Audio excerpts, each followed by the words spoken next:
அன்புள்ள நண்பர்களே, ஜக்காத் கொடுப்பதற்கு தகுதியான நபர் யார்?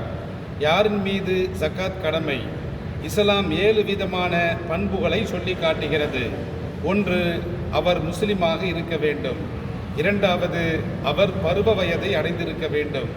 3வது, அவர் புத்தி சுவாதீனம் உள்ளவராக இருக்க வேண்டும். 4வது, அவர் சுதந்திரமானவராக இருக்க வேண்டும்.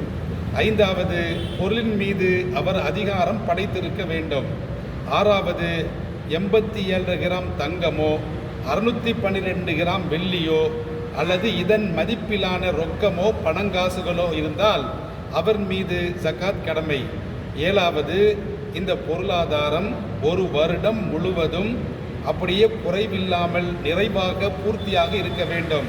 இப்படிப்பட்ட 7 பண்புகளை ஒருவர் கொண்டிருந்தால் அவர் மீது ஜக்காத் கடமை என்று இஸ்லாம் தெளிவாக சொல்லி காட்டுகிறது.